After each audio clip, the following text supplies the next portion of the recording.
Bloomberg did a report on food poisoning here in the United States, and it turns out that in 2011, about 4.8 million Americans contracted some sort of foodborne illness. In fact, about 3,037 people died that year because of food poisoning. So it's a real problem, and Bloomberg thought that they would kind of delve into the details and figure out why this is happening.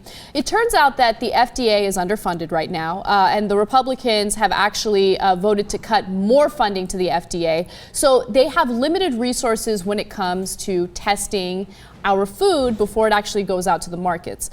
So what they're doing to kind of cut costs and save money is they're hiring a third party to do the tests for them, right? And they do the tests in a cheaper way. The reason why it's cheaper is because they don't really do any tests. Yeah. And a lot of times they have ties to the executives in these big food companies. So the food companies will basically draw out what the guidelines are, and they'll say, here are the guidelines, go ahead and test us. And they're buddies, they're friends, they know one another, and the food doesn't get tested. Thus, 3,037 people died last year because of the lack of regulation in our food industry.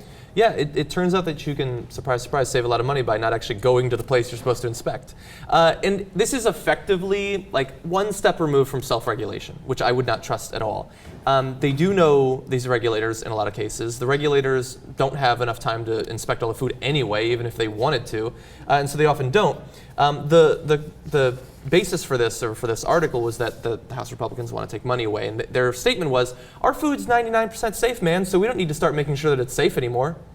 First of all, it's not 99% safe. As we see, like a very small percentage of the food that's coming into this country is actually inspected in the first place.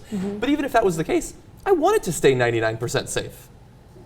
I absolutely agree. It's incredibly frustrating, too, that whenever a story like this comes up, I look at the headline and I think, oh my God, in the end, I'm going to find out that thousands of people die from this. And it's true, 3,000 died. So last year, as many people died, basically, as died in the attacks on 9/11. And what's bothering to me about this is that we cannot look at a number like that and react in a rational way as humans, psychologically. 3,000 people dying from food, whatever, don't care. Oh my God, a bomb goes off and kills 3,000 people? Because it all happens at once, and it becomes a huge disaster that everyone should bother us just as much. It should bother us just as much, because this doesn't just impact a certain population of people in one area of the United States. This affects all of us. All of us eat this food, right? And if it's just a little undercooked, I mean, think about how many different types of food have been recalled recently because of E. coli or other, bacteria or diseases that are going to make us extremely sick, whether it's lettuce or tomatoes or peanut butter, eggs. I mean, I feel like it constantly happens. I mean, mad cow disease. Why does this continue to happen? And why do we even have an FDA in place when we are defunding them and they're virtually useless? Yeah. It bothers me that the Republicans have been talking about deregulation for this long, and people still hear deregulation and think a little bit more money or a little bit more freedom. No, they should think about a family dying from E. coli in their hamburgers. They should think about a girl getting fungal meningitis because the drugs aren't being inspected before they're going out to. Like, this is what the Democrats should be pushing out there, that when you save a couple of dollars by deregulating, people lose their lives because of it.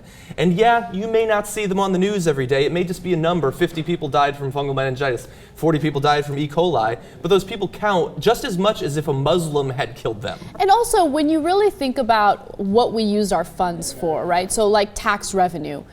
Our tax money goes toward things like war, right? Defense funding. How much of our money goes toward that? But at the end of the day, how much of our money actually gets used to look out for us, right? I want my tax dollars to go to things like the FDA, because I want to make sure the food I eat is safe and it's inspected properly. I don't want my money to go to Afghanistan. I don't want it to go to the Middle East. I'm tired of it. I'm tired of it. And that's the reason why a lot of Americans right now, if you ask them, would you rather take a tax cut? A lot of them would be like, well, my money's not getting spent properly.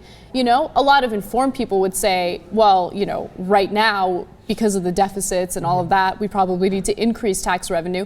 But it's just, you would think. You would think, right? But this is the kind of stuff that drives me crazy, because you realize, you look at your check, you realize how much money gets cut out every month, and how much of it really goes toward things that are helping us and protecting us.